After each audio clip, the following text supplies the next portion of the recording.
¿Qué tal, people? ¿Qué me cuentan? ¿Cómo lo lleva la vida? Tengo un video aquí de Ray Snake Eyes. De Ray Snake Eyes. Ray Snake Eyes, sí. Arruinaron por completo a Dante's Inferno, dicen. No sé por qué lo dice. Sacaron un remake de Dante's Inferno. ¿Por qué dice que lo arruinaron? No sabía. Sacaron un remake. Porque si sacaron un remake lo voy a jugar,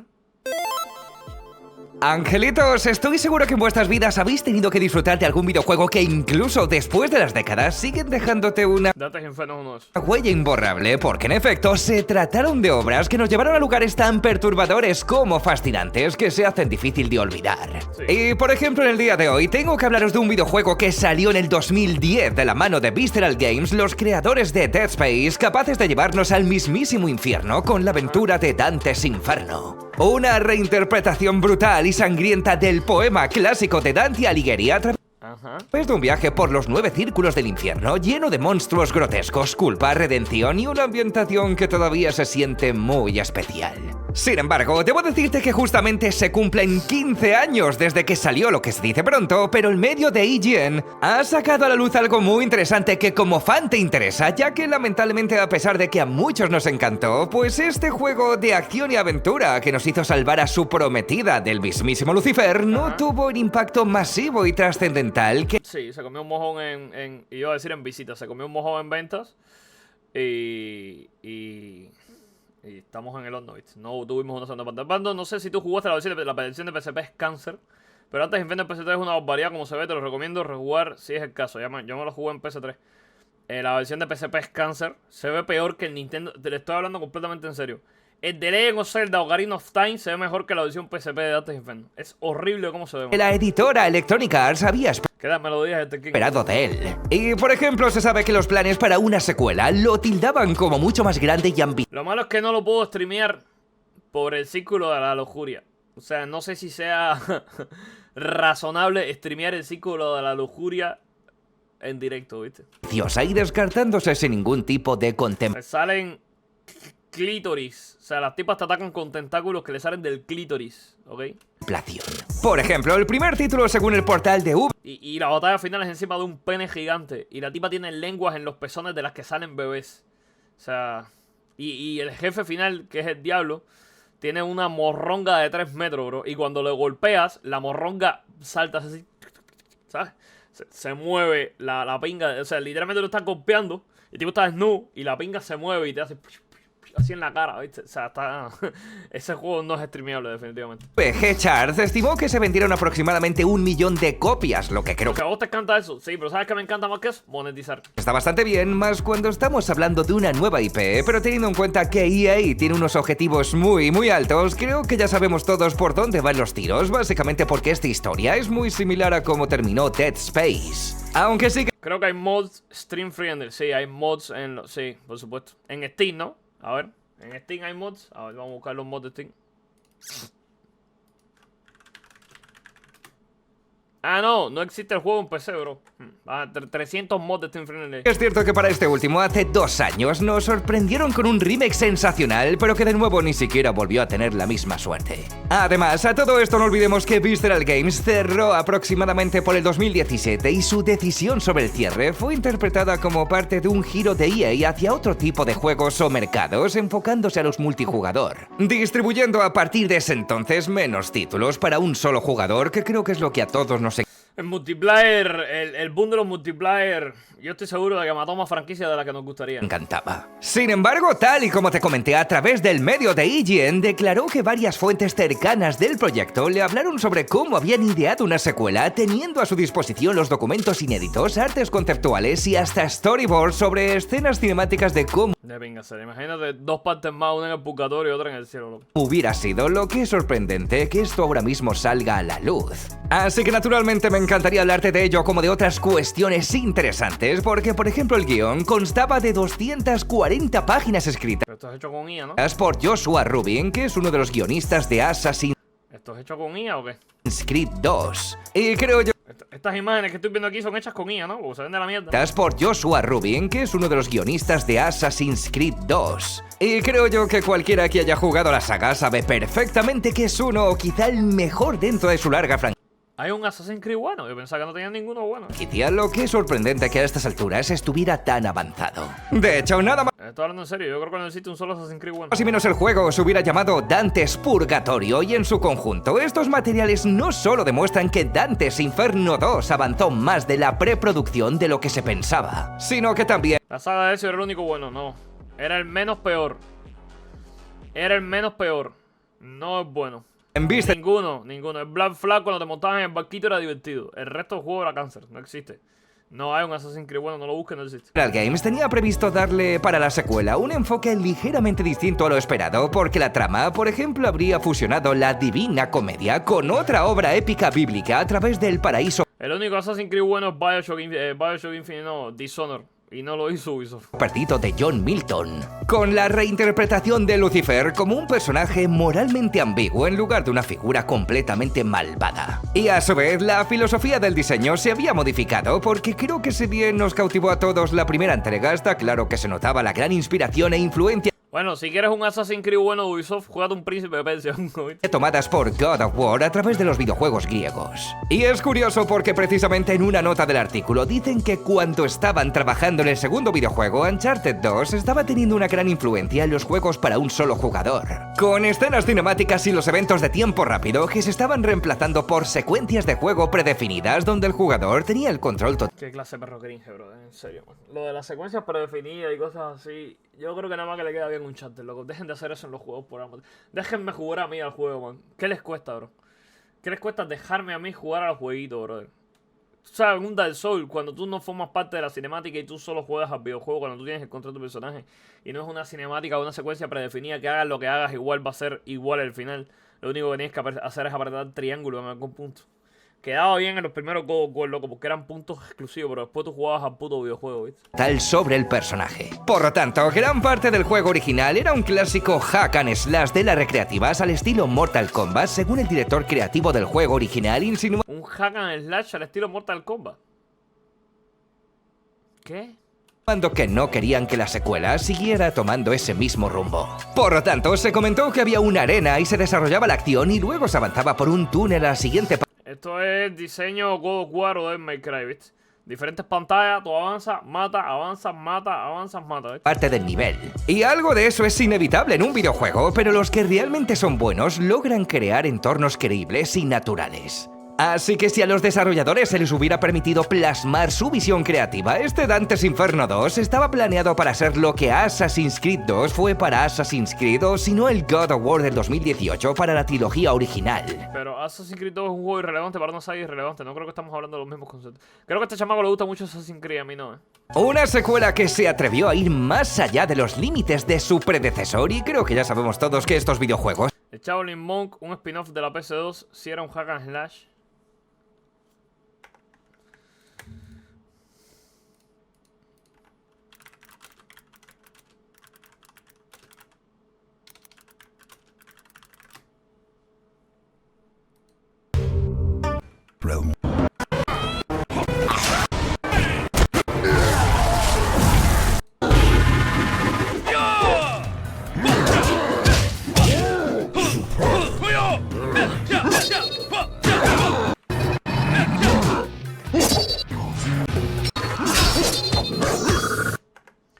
Hay juegos que nunca debieron existir. han sido precisamente uno de los picos más altos dentro de cada Hay juegos que nunca debieron existir. serie. Así que honestamente, llegados aquí, te recomiendo mucho el que te leas el artículo de IGN, porque Pero es bueno. Ah, está. incluso está estructurado por cómo iban a ser estos niveles, pero hay mucho más contexto aquí, que a su vez está acompañado Nos perdimos un juegazo con esta mierda. por algunos bocetos, así que haré un resumen para que lo entiendas mucho mejor a partir de ahora. Así que con esto queda claro Ahora mismo lo vamos a jugar. Claro que su objetivo no era otro más que el continuar con el viaje espiritual de Dante, pasando por el purgatorio y cerrándolo con un tercer videojuego ambientado en el propio paraíso. De hecho, esto es perfecto porque si te paras a pensarlo, es una completa trilogía ambientada en las diferentes fases, en el infierno, el purgatorio y el paraíso. Así que en teoría, Una especie de preciso. No sé, a mí los hack and slash de la PS2 si no tenían de hack y de slash. el juego comenzaba con un prólogo. Era más que un hack and slash, pero es que eso es más. Bueno, técnicamente tiene el diseño de un hack and slash, pero es un beat'em up, bitch. Pero está. No, Se ve un poco ortopédico. Onírico, ya que Dante se ve en el jardín del Edén junto a Beatriz, ya redimida, y a su hija recién nacida, donde más o menos este prólogo servía para mostrar una aparente paz tras los eventos del primer videojuego. Solo que obviamente, volviendo a la realidad, Dante despertó al pie del Monte del Purgatorio, que es el escenario principal de esta segunda aventura, cuyo objetivo no es otro que el de ascender a la montaña para purificarse y alcanzar el paraíso. De hecho, te diré que es bastante curioso porque se mostró una captura de cómo la campaña completa de Inferno 2 se desarrollaba en el Monte Purgatorio, descrito como el inverso del infierno, en una montaña dividida por 9 niveles. Esto es un poco... Esto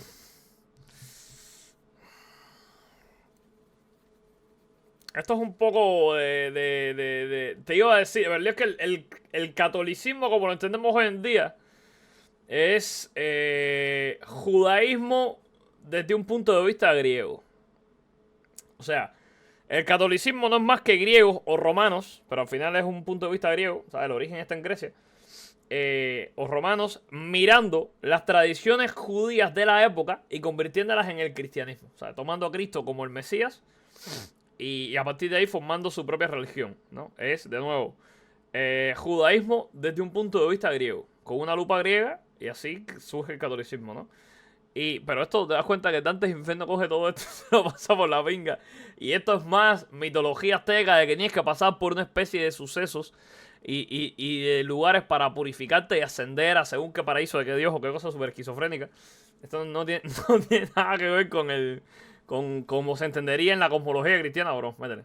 No, joder, es un juego. A ver, sí, mira, es un juego, pero yo estoy simplemente buscando paralelismos mitológicos, ¿viste? Inspirados en los Y esto es una reacción. Pero 7 pecados capitales, con la soberbia, envidia, ira, pereza, avaricia, gula y lujuria. Y sin embargo, luego en su base, al borde del acantilado, se alza una gigantesca puerta en el que su cima, aparentemente inalcanzable, se encontraba el jardín del Edén, donde cada piso, o más bien nivel, funcionaba como un escenario de la campaña, con sus propios desafíos, puzzles, enemigos y la cueva de la visión.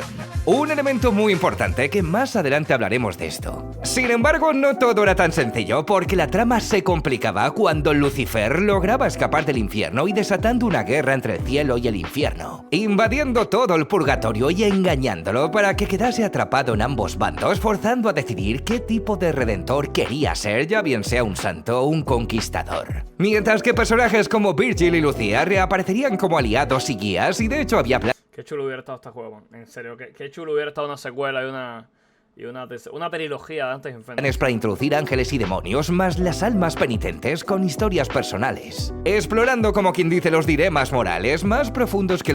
Este tipo era un poeta. Virgilio era un poeta que en el primer emperador del Imperio Romano, o sea, con Roma como imperio, le dice que haga una especie de descripción de lo que es el infierno. El tipo hace un poema, no me acuerdo cómo se llama el poema. Pero el tipo hace una especie de poema para describir el infierno. Y es luego en lo que se sustenta Dante Alighieri para escribir la Divina Comedia. Los que obtuvimos directamente en el primer videojuego. Además, se dice que Uriel hubiera sido uno de los principales antagonistas dentro del purgatorio de Dante, pero también podía visitar, como dijimos, un lugar llamado la Cueva de la Visión, donde Dante reviviría un episodio de su pasado en el... Creo que el tipo te lo describía como el lugar sin puertas ni ventanas. Te describía así el infierno. O el Seol, o el inframundo no. Tiene que ser infierno, porque la diferencia entre inframundo e infierno es que el inframundo... las religiones que describen el inframundo... al inframundo van todos. Al infierno solo van los malos. O sea, si una religión tiene una especie de inframundo, al inframundo es como el griego. Van todos. Da igual de qué te hayas muerto, vas para el inframundo siempre.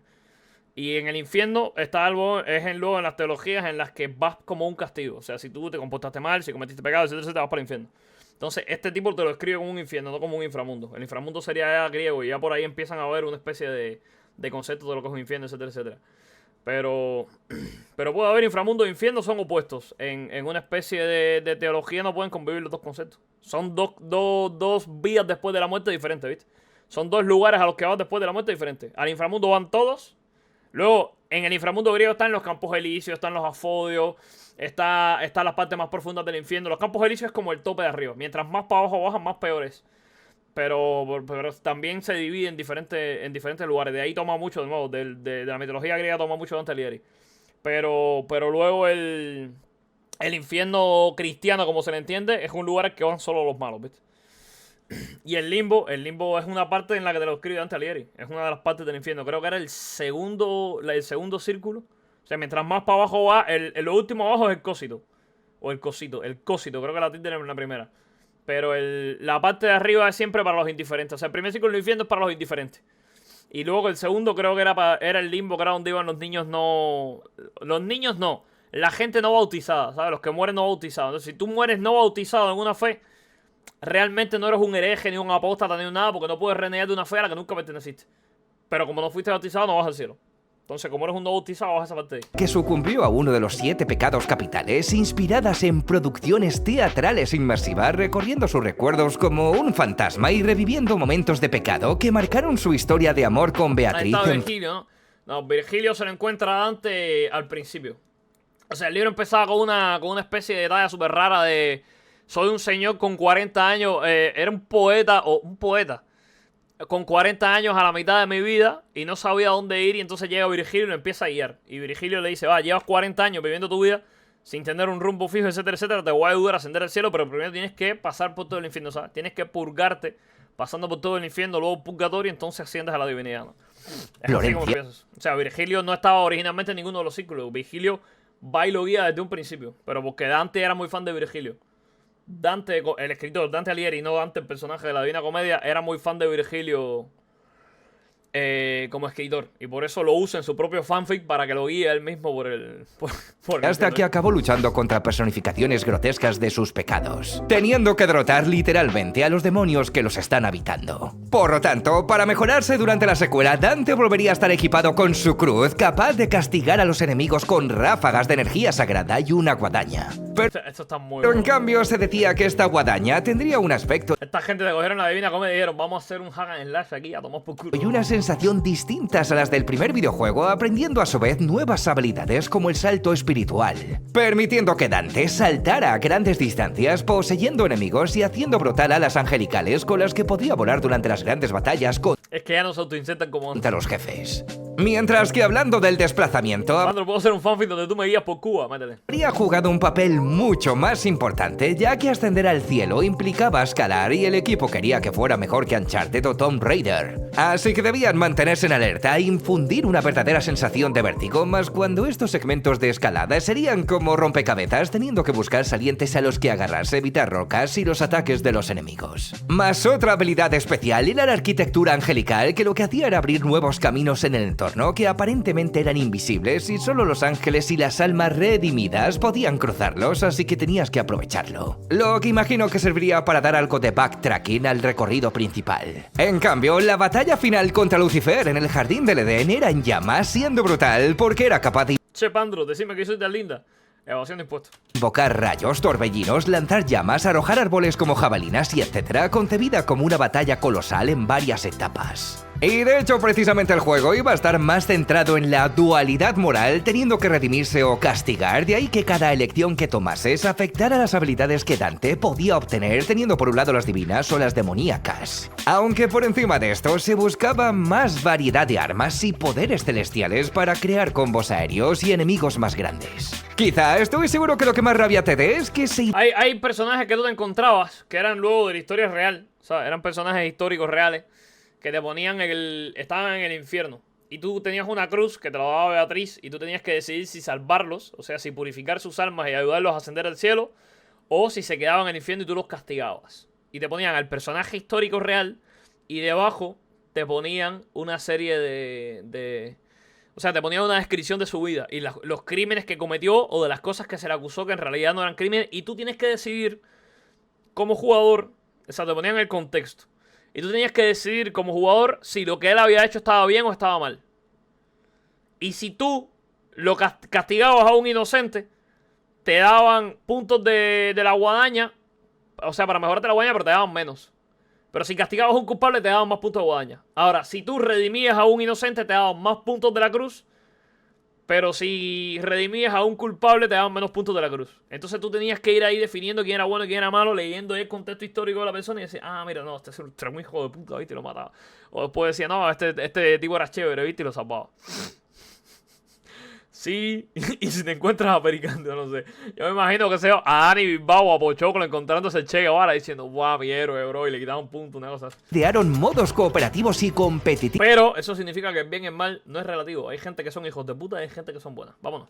online con enfrentamientos entre ángeles y demonios, lo que no quiere decir que esté mal, pero ya puedes ver cómo Electronic Arts en aquel entonces seguía empeñado en centrarse con juegos online. Y como definitivamente no se llegó a concretar, pues la compañía lo consideró como un requisito para justificar su coste de desarrollo y nunca mejor dicho, se quedó perdido en el limbo. Por eso EA cambió de estrategia. No me perdí nada, este es el primer video. Y Dante's Purgatorio era demasiado ambicioso siendo 100% single player, lo que se consideró poco rentable, aparte de que las ventas del primer videojuego sí que fueron correctas, pero no suficientes para justificar una secuela de gran presupuesto, provocando que, como ya sabes, que parte de Visceral Games fuera reasignado para ayudar a otros proyectos de aquel entonces, como lo fue Dead Space 3, al que literalmente Qué asco, bro. acabó condenándolo precisamente Qué asco, bro. por forzarla a incluir modos cooperativos sin las microtransacciones, descuidando por completo su narrativa hasta que finalmente en el 2017 cerrase para siempre.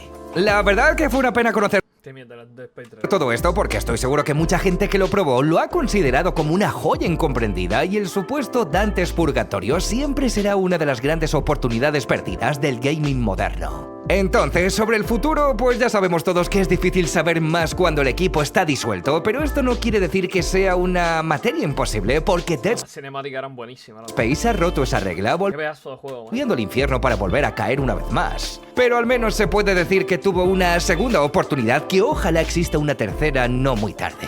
Por lo tanto, si bien la secuela parece más que improbable porque esto ya es un material descartado, pues esto no quita que en el futuro puedan al menos hacer un remake más cuando juegos como Ninja Gaiden 4 han vuelto a revivir las ganas por disfrutar de los mejores títulos hack and slash. Y por ejemplo, curiosamente en el último Gamescom se presentó un videojuego llamado La Divina Comedia que no tiene nada que ver con este juego de Visceral Games, pero justamente la narrativa, aparte del poema de Tengo que jugar esto, Tengo que jugar la Divina Comedia. Dante Alighieri en la Divina Comedia, sustituyendo la antigua fe, generando una era de justicia entre los humanos hasta que las fuerzas oscuras corrompan ese ideal. De ahí que nosotros encarnemos a un guerrero poeta que está atrapado en las profundidades Es literalmente Dante Alighieri, pero en femenino. infernales, cuya misión es descender, o mejor dicho, atravesar entre comillas el infierno, Creo que es una mujer, ¿no? enfrentándonos a demonios y redimiendo un pasado de pecado a través de una ambientación visionaria, porque De hecho, originalmente se llamaba La Comedia. O sea, Dante originalmente le pone la comedia a la obra. Lo de Divina se lo ponen después. mezcla lo clásico de Dante entre los círculos, pecados y el infierno con un diseño más moderno y estético de la fantasía oscura. Hasta entonces, lógicamente es pronto porque solo tuvimos un tráiler, pero si te gusta este tema, puede ser una buena alternativa que a lo mejor puede sorprenderte porque es una nueva interpretación de ese mismo viaje espiritual, quizá más madura o más narrativa y con ese mismo espíritu de redención y oscuridad que hizo único al juego original. Bien, entre los fuegos del infierno y las esperanzas del purgatorio se cierra el capítulo de Dante's Inferno, un juego que aunque fuera imperfecto, tuvo la ambición de llevarnos a un viaje brutal, simbólico y profundamente humano, donde quizá esta sea la lección que tomaremos por hoy, en el que algunos juegos no es que desaparezcan, sino que se transforman. Y lo que Dante's Inferno Nah, yo quería una secuela directa de esto. no La Divina Comedia me sabe a poco. pudo llegar a ser, tal vez la Divina Comedia lo pueda lograr. Vale, espero que nos veamos muy pronto con más contenido y chao. Está bien, viste, pero... Portada está mal, viste, pero... Está bien. ¿Cómo se llama? Pero cuando da risa. A ver, eso viene del teatro griego, porque se dividía entre tragedia y comedia. Si la obra terminaba con un final feliz era una comedia, si terminaba con un final triste era una tragedia. No era que precisamente diera risa, era que terminara con un final feliz, pero era el contexto de la época, ¿viste? ¿Por qué la Divina Comedia si no hay chistes? Bueno, lo acabo de explicar. Ponerle el rap de Kratos gigante. Que bueno estaba el rap de Kratos gigante, cabrón. Pero no lo vamos a ver porque es cringe ver el rap play ahora mismo en 2025.